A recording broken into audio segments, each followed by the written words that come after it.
Hi there, it's Llarold, and today I'm going to talk about Protection Warriors in Dragonflight.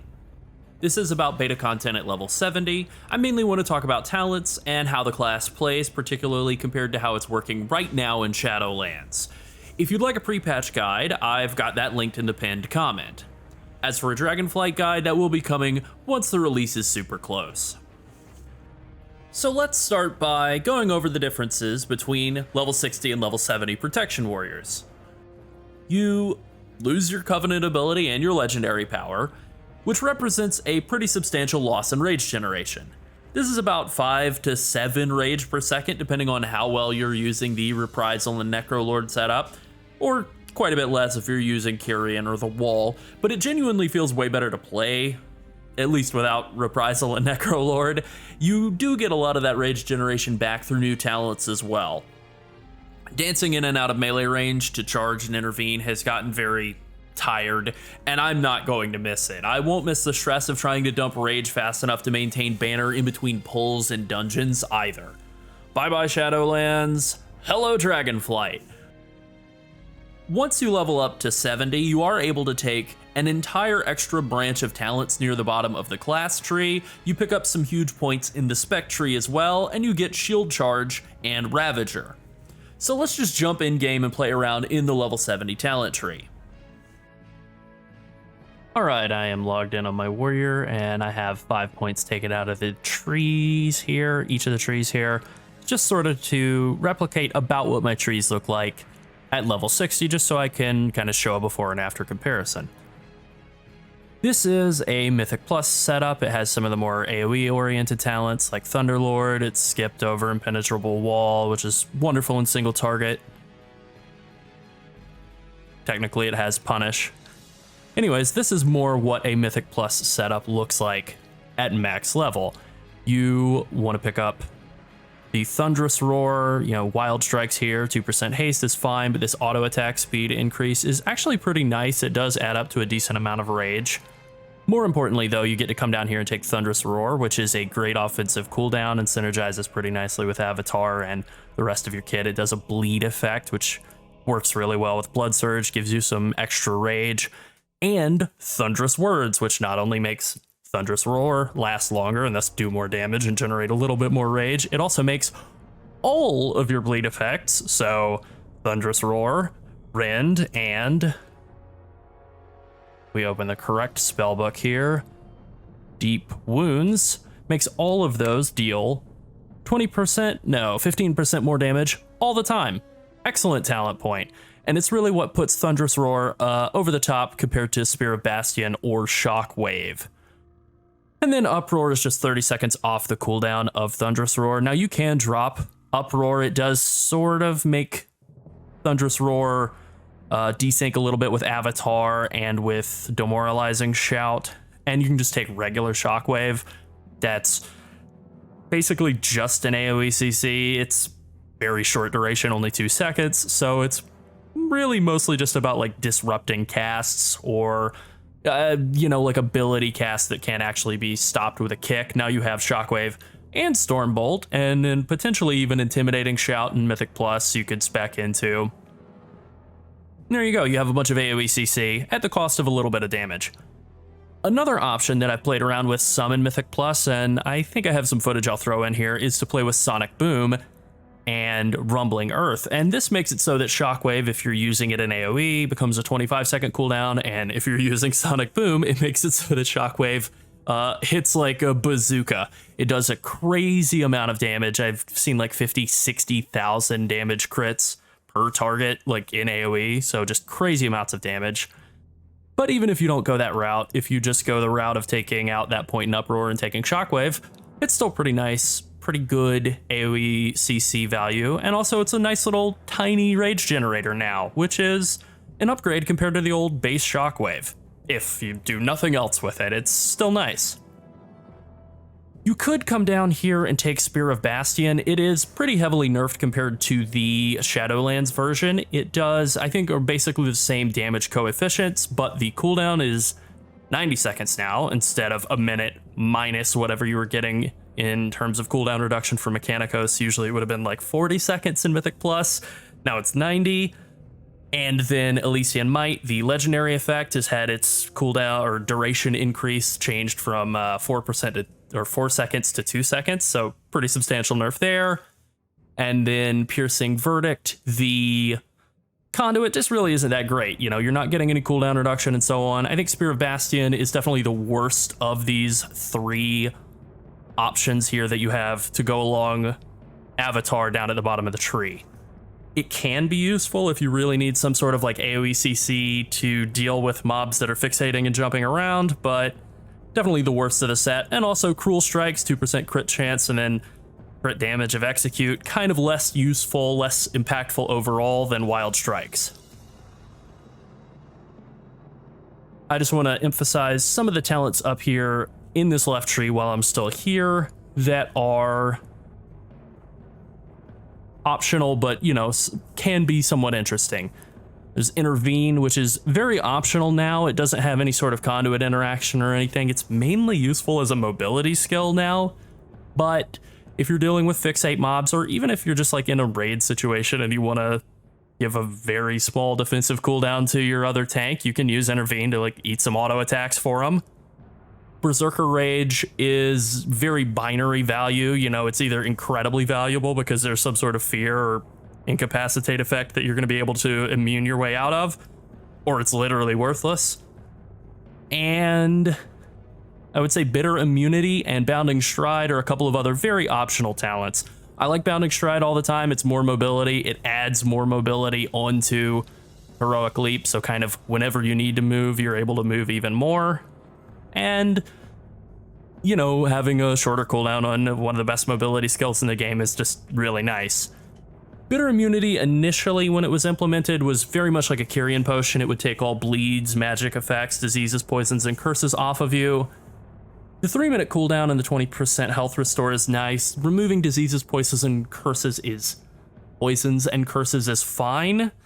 But the fact that it no longer takes magic and bleed effects off definitely hurts this thing's value. It's good, but a lot more optional now than it was before.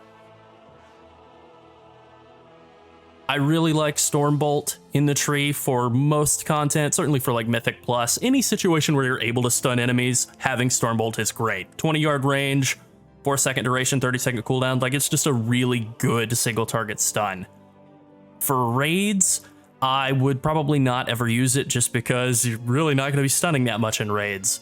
Like over here on the right side, you have this choice node with Sidearm. Sidearm's a pretty small damage increase, and for some raid bosses, this is a bug, but it hasn't been fixed yet as far as I know. Some bosses that are really, really big, it can't hit them. So it's like a damage increase that doesn't work. You'll have 0 damage events for that fight with this talented. Now, hopefully that'll be fixed by the time everything goes live, but maybe don't take that for granted. But even in the situations where it does work, it's basically just like a couple % more damage, not mechanically anything all that interesting. Barbaric Training here is another optional talent. I like it because it does give more damage for revenge casts. Technically, it makes them cost 50% more rage for 25% more damage. That's really not a good trade in terms of efficiency, but you have a lot of competition for your GCDs, so getting more damage out of a GCD is still good. There's not that much downtime in a lot of the tanking situations that you find yourself on a warrior now. So I think most of the time this can be a pretty great talent to have, but it's definitely optional. If you find yourself having empty GCDs and kind of running lower on rage, this is the first thing to drop. There's definitely not any situation where you require having this talent. Similarly, Seismic Reverberation here is great in AoE. I mean, it just adds 30% more damage onto Revenge if you're hitting 3 targets or more. But it's obviously not, it's literally worthless if you're not hitting 3 targets or more with each Revenge cast. So, sort of a situational choice here between these two. The problem, of course, is that both of these two tend to make AoE much more valuable, and you do want to come down here and get endurance training even in single targets, so you kind of have to make a choice of either taking this dead talent that literally doesn't do anything in AoE, or taking this talent that like makes your rage a little less efficient. because obviously you can't get down here without taking one of those two. I think in general, I would take barbaric training, probably most of the time just to get more comfortable with it, but it is optional. And I just want to point out a couple of other really impactful talents around here. One-handed weapon specialization and double time. You have to take double time to get to this. This is one of the strongest talents in the tree. 5% more damage and 5% leech for a single point is broken. It's crazy how good this point is. And then double time is great. I mean, it's an extra charge of charge, which is great for any sort of mobility situations. More cooldown reduction on charge is also great to have. This is just a really nice talent anyways. And you get to have it, you know, you get the pathing to it basically for free because you want to take Blood and Thunder. It's more damage on Thunderclap. It also is a massive quality of life improvement for Thunderclap and Rend, which is a great damage increase, but very unwieldy to actually use like as a manual cast. Like if you're taking Rend, and you should, you're basically locked into taking Blood and Thunder. Like these two things have this wonderful synergy with each other and with Blood Surge, like this excellent talent synergy across these three talents. You have to take them, but you don't feel bad about being locked into them. They all work so well together. It's just great. And they help with pathing through the trees, respective trees here. Pain and Gain is optional, but pretty nice. It was based off of Condensed Animosphere, I believe is the name of the conduit, but it's tuned to be quite a bit stronger than that was, which is great. It really helps considering that warriors don't really have a ton of self-healing, but they don't really find themselves taking like a lot of damage over the course of fights. So this just adds, you know, even a little more sustain can add up to a lot when you take so little damage on a warrior. Honed Reflexes is a talent that looks like it's great, a cooldown reduction of 1 second on Shield Slam and Pummel. You know, the Pummel cooldown reduction actually winds up being better than Shield Slam cooldown reduction because Shield Slam has hasted cooldown reduction. It has a base cooldown of, I believe, 9 seconds. And then, you know, you add in your haste and that brings it down into like 7.5 range. But you're getting cooldown reduction or cooldown resets on Shield Slam from Strategist, you know, your Devastator auto attacks, all your Thunderclaps, Revenges, Executes, all of that, resetting the cooldown of Shield Slam, usually before it just naturally resets.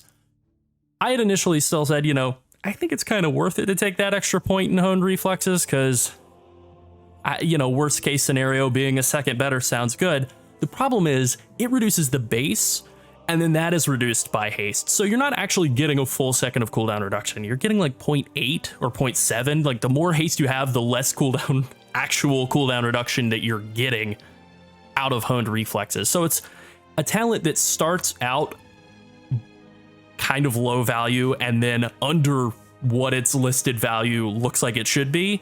And then it gets worse and worse the better your gear gets. So this is actually like kind of a trap talent designed in a way that's, I think, you know, at least for me, very frustrating because it seems very deceptive. And lastly, over here, you have this choice node of Wrecking Throw and Shattering Throw. I think this is a very optional pair of talents. You know, Shattering Throw is mostly PvP oriented, you know, dealing a lot of extra damage to shields is nice. I can't really think of any situations where this is actually useful in the upcoming Raid Tier or Mythic Plus. I'm sure I'm forgetting at least one thing, but off the top of the dome, nothing comes to mind. If there are any situations where you have shields to break through, Wrecking Throw becomes really great. It deals about as much damage as a Shield Slam, like 13,000 damage, as opposed to Shield Slam doing 12,000 damage, but Shield Slam gets modified by Shield Block, so it does more, and it generates rage and interacts with tons of other stuff in your kit. And that's true of basically all of your other normal rotational skills. Wrecking Throw just does damage, so it's really only useful for two purposes. Doing damage when you're out of melee range and you couldn't use any other of your other skills, or if you're breaking down shields where it's going to then be doing 4 to 5 times more damage than any other skill that you have, and that's worth the non-synergy, non-rage generation, whatever. Like if you could do 100,000 damage to a shield in a single global, you take that trade-off, and with Wrecking Throw crits, you can. So, pretty good talent. Just to do my little before and after over here on the right side, this is kind of what the before was. And then this is the after. You really want to take Focused Vigor and Enduring Alacrity. They're a couple of 5% armor and stat buffs, and then a little bit of haste and crit between the two. Passive talents for most of the tanks in the game right now are like very underwhelming, very boring. You kind of want to do what you can to get around them, but not the case at all for Warrior. Warrior's getting like 5% more stamina here, 5% more stamina here, 10% more max health here. It's getting 5% strength here, 10% armor between these two passives. The amount of stat budget and value that you get out of like 5 mostly passive nodes on a Prot Warrior is like on the level of like 10 or 12 points on the Druid tree. It's kind of incredible how much value Prot Warrior gets out of these passives. More importantly, and kind of more fun, you're able to pick up Shield Charge and Ravager, which are really impactful for like dealing lots of burst damage and generating lots of burst rage at the start of pulls or during critical moments like when ads spawn. As you can see, Ravager's now a 90-second cooldown. That's a pretty big change from the 45-second cooldown that it was during Shadowlands. It does the same amount of damage, it does the same amount of rage generation. Basically, it's just a gigantic nerf to Ravager, but the opportunity cost of speccing into Ravager instead of whatever it was next to in the old tree is pretty great. Like, I'm willing to eat the double cooldown nerf to be able to have it alongside all of the rest of the awesome stuff in this tree. Shield Charge is basically like a perfect replacement for the Reprisal Legendary. It's really, really well put together. It has no minimum range, so it takes away like the most irritating aspect of the way that Legendary worked. You're not having to intervene around and potentially move things into places where you wouldn't want to be, or, you know, pointing cones at the group. Like, it's just really nice to be able to just hit this off GCD ability. As you can see from the tooltip, do an enormous amount of single target damage with a big stun and a bunch of AoE damage as well. Pretty great. It also, thanks to this interaction with Champion's Bulwark here, gives you a full shield block, which interacts with this awesome talent here, Enduring Defenses, to give you 8 whole seconds of shield block. Gives you a free Revenge cast, which interacts with Best Served Cold up here to deal more damage. And generates up to 40 rage, base of 20, and then 20 extra from Champion's Bulwark. Now there is this talent over here, Battering Ram, and I would say unlike over here in the left tree where taking all 3 nodes, you know, in these little clusters down at the bottom is like pretty nice, pretty satisfying. This talent, Battering Ram, has been buffed a bunch of times. It used to be like a 15% crit chance and crit damage and attack speed buff. Then they bumped it up to 20%, and they added 20% more auto attack damage. It's still only like a 1% damage buff. It cannot hold a candle at all to Ravager. And this is kind of a design mistake on their part, or maybe this is a design intentional for Ravager, taking the active skills or active talents to be more appealing than taking the passives underneath them. But on the subject of taking passives underneath, that's not very appealing. Dance of Death and Storm of Steel are 2 of the worst talents for Prot Warrior in either of the 2 trees. Storm of Steel reduces the damage that Ravager does. It makes it like generate more rage, but the damage output is a huge part of the appeal of using Ravager. So this is a really, really awful talent. And Dance of Death only works if Ravager helps with killing an enemy. It makes future Ravagers work better, do more damage, last longer, whatever. So it's sort of supposed to interact with Storm of Steel, but this is just a really weird design. Like, it literally won't do anything in a single target boss fight. Like, I don't love a talent that requires killing enemies or being an AoE or something to function most of the time, unless it's something that's like so transparently good in AoE, like non-controversially good, like just 30% more revenge damage. Like, this I can live with. This I can't. Battle Scarred Veteran is an interesting defensive concept. It's sort of like the warrior equivalent of a cheat death. When you drop below 30% health, you just about go immune to damage. You don't, but you get very close, and you take double healing, and then it's on a 3-minute cooldown. This was a lot better early on in the beta when it was like a 1-minute cooldown. It's still very good as it is, but it's pretty hard to justify giving up like Champion's Bulwark and Shield Charge or Ravager to get it. I think that would probably be what you would drop, Ravager. I think that giving up Enduring Alacrity or Focus Vigor is too much base tankiness to ever justify taking this. Also, there's a weird bug with it where it's using like pre-mitigation damage values, so you can be at like 50 or 60% health and then take like a decent size hit and come out with like 40%, and it will have triggered and be on cooldown. That's not very good. Now let me take a look here at the Raid single target build just to compare to this Mythic Plus build. Oh, I have a talent wrong in this Mythic Plus build. There we go. Into the Fray. 10% haste. This is something you're always going to want in AoE, and you'll need to basically make up for any sort of shield block uptime gaps elsewhere, because this is a huge value talent. All right, and this is my Raid single target setup. You can see I've taken a point out of Seismic Reverberation and Stormbolt because, you know, it's single target. Seismic Reverberation's not really going to do anything in single target. And Stormbolt, you know, it's Raid, single target boss. You're not going to be stunning a lot of Raid bosses. So those 2 points you can pretty much shove anywhere. I've put them into Bitter Immunity and Sidearm over here. Sidearm's not really all that great. It's a bit of free damage, usually just like 1% or 2, but you know, 1% or 2 more damage is a lot better than nothing or nothing. You could put them into Honed Reflexes. I really do not think it's worth much value at all, but it's an option. It definitely raises the worst case scenario up a little bit. You could also go with something more like Intervene if you want to have a little bit more mobility, or potentially Inspiring Presence, you know, give a little bit more value with Rallying Cry to your raid.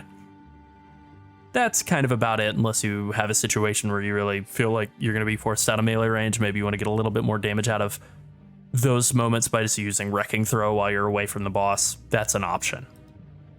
Over here on the right side, because it's single target, dropping Thunderlord, you know, it's going to be very low value in any sort of single target. Also swapping Show of Force out for Sudden Death, get a lot more single target damage out of those free execute procs than you will out of just buffing your Revenge and Thunderclap damage in single target.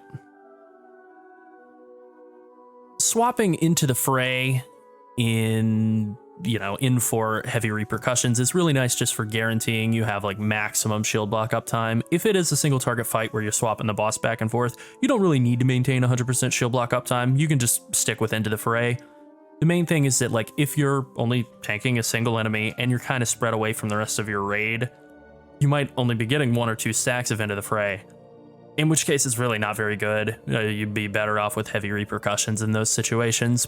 But there's, you know, most of the time I think you are going to get max value out of Into the Fray, so it's sort of the default choice, with heavy repercussions really only fitting in times where you have to be tanking like all of a fight, and you're also not getting a lot of value out of Into the Fray. You're just not able to stay near your allies all the time. If you have enough haste, you can maintain 100% shield block uptime with Into the Fray, but that does take a decent amount of gear. Heavy repercussions, when combined with enduring defenses and shield charge and Champion's Bulwark, you pretty much have 100% shield block uptime like from the get-go. So this is the better sort of defensive safety choice here. Also for single target bosses, Tough as Nails only deals damage when you're blocking attacks. A lot of single target bosses will spend a bunch of time just casting spells and not attacking you, and especially if it's a taunt swap fight, you might really not be getting much value out of it. If they're casting spell damage at you, maybe you can get some value out of shield spell block, you know, blocking spells with your shield. That's nice. Or you could just go with Bolster, and that'll give you quite a bit of shield block uptime, in which case you could again just go back to using Into the Fray. Getting that extra rage and cooldown reduction on Shield Wall out of Impenetrable Wall is just a, you know, much nicer option in single target than running Thunderlord. Otherwise, most of this tree stays about the same. Most of this tree stays about the same. Your rage generation's a little lower thanks to Blood Surge and so on, only affecting like one target, but you still do very, very well. Now let's take a look at the raid AoE build. Yeah, as you can see, I've given up Impenetrable Wall, which is a great talent, but you have to lose something somewhere in order to take Thunderlord, and having played around with and compared Thunderlord and Impenetrable Wall, in AoE I found that I was getting more rage generation out of running Thunderlord and being sure to hit Demoralizing Shout on cooldown, and you know, it's relatively close in value, but I think that having more Demoralizing Shout uptime, it's a little easier to justify hitting Demoralizing Shout on cooldown than it is Shield Wall on cooldown. That's kind of a questionable one. And even without Impenetrable Wall, thanks to anger management, you still have a pretty short Shield Wall cooldown, minute and change. Not bad. I think the only other choice nodes over here on the right side that I really want to emphasize, because, you know, heavy repercussions, better in single target, great for maximizing your shield block uptime. Into the Fray, great stat budget. You know, enduring defenses is pretty hard to live without in any sort of constant uptime situation. I like Massacre, but I really think it's only for like raid parsing. Similar thoughts with Punish and Juggernaut. I think the Juggernaut's great for like single target damage parsing, but Punish adds both offensive and defensive value, so anything serious you're going to want to run Punish instead. And I think the last two choice nodes here, Show of Force and Sudden Death, are basically the same thought process you're having with a lot of the other changes you're making in the tree. You know, Show of Force, very clearly an AoE oriented talent. Adds revenge damage, using revenge makes Thunderclap do more damage. Fantastic, big AoE DPS increase.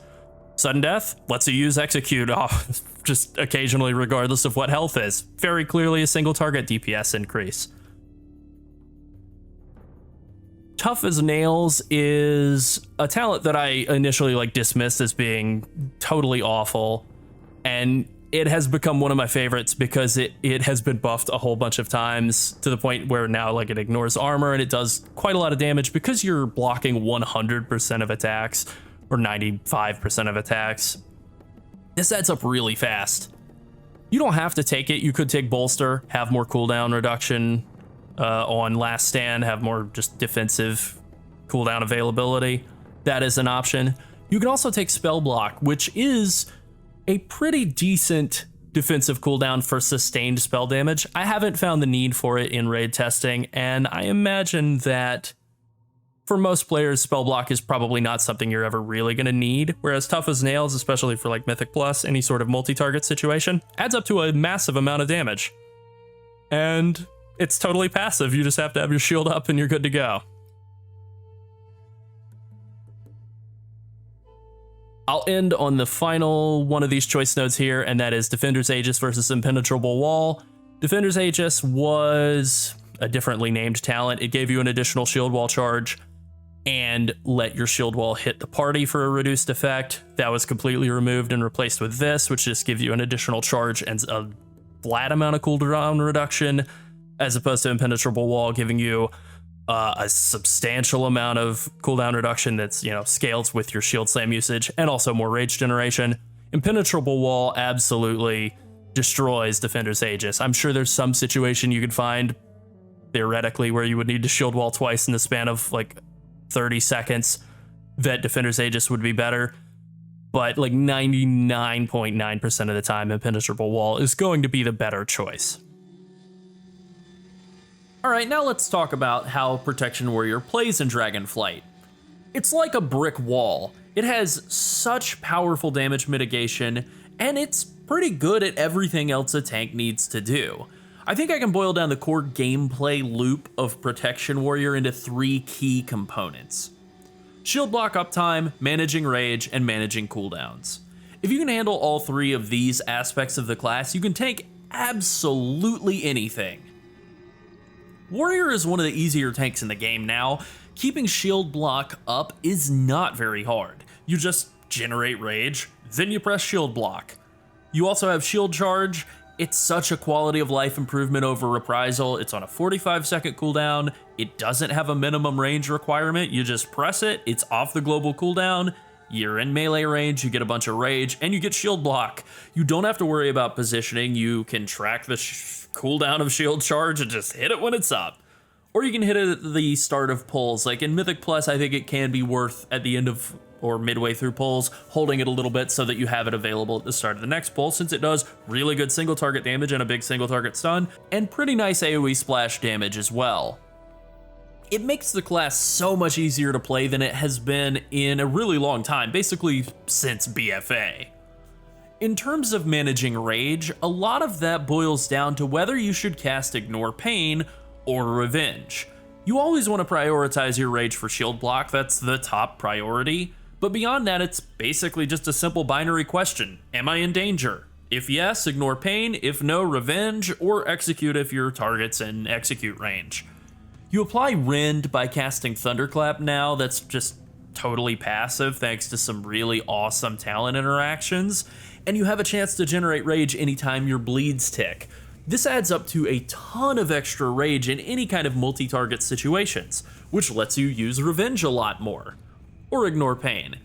Then it's a matter of managing your cooldowns. Unlike how Warriors worked for a lot of years, they actually have one of the smallest cooldown toolkits in the game now. Their cooldowns are very powerful, and thanks to effects like Thunderlord and Anger Management, they are on really short cooldowns relative to how strong they are, but the amount of keybinds that you need to assign and like just manage with your fingers is pretty small compared to basically every other tank except for Druid. So it's not just a tanky tank, it's easy to be tanky on a Prot Warrior. Brewmaster Monk can be tanky, not as much as a Prot Warrior, but it's a lot harder. It's easy to use Warriors cooldowns effectively. And they have great cooldowns for everything. Incoming spellcast, use Spell Reflection. Sustained spellcasts, talent into spell block and use that. Lots of predictable damage, Shield Wall. Health drop low from unexpected burst damage, Last Stand, or healing yourself with Impending Victory. Start of a pull and you're getting stabilized, Demo Shout. They have a tool for everything. And that's really great. Now for the easiest question in the world, is Protection Warrior good? Yes, good is a huge understatement. It's amazing. It's so much better than good. It's good at mitigating physical damage. It's surprisingly good at dealing with spell damage, considering the history of Prot Warrior being pretty bad at spell damage. It even has a decent self-healing cooldown now with Impending Victory. It has extremely high mobility, which is great for dealing with raid mechanics. It has great sustained AoE damage, which makes it appealing in Mythic Plus. It has a stunning amount of leech now through its talent tree. You get 10% leech from the talent tree, and 30% of your damage gets added to your Ignore Pain, which is sort of like 40% leech. That's insane. But wait, there's more. It has great CC tools for Mythic Plus. It has a raid cooldown in the form of Rallying Cry. It has a raid buff with Battle Shout. The party-wide shield wall talent was removed. That was considered too overpowered for high-level Mythic Plus, which is probably accurate. It's fine. Now you take a talent that's better for your own defenses instead, no problem. So Prot Warrior is great. It's great in raids. It's incredible in early progression when you're super undergeared. I wouldn't be surprised if multiple Race to World First guilds are running 2 Prot Warriors for the majority of progression, unless something changes, but as things stand right now, it's justifiable to run at least 1, arguably 2 Prot Warriors for prog rating. It's also just fantastic for Mythic Plus. I mean, the idea of a tank that barely takes any damage, you know, it's not a lot more to say. It barely takes any damage. It has great AoE CC and great damage output. There's not really anything else you could ask for. I guess a battle res, that's about it. If Warriors had the ability to shout people back from the dead, it would be the perfect Mythic Plus tank. I am so happy about the state of Protection Warriors and Dragonflight right now. If Blizzard nerfs them, I will be very upset. I've spent all of beta trying not to get my hopes up.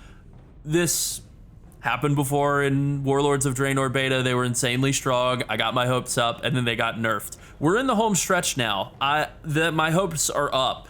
I very much think that it's not going to happen, at least not to the level that it happened in Warlords of Draenor. I think that Warrior is going to be very good at the start of this expansion. It's good, it's easy to play, and most importantly, it's fun. That is the perfect combo. All right, that's it. Thanks for watching. Bye.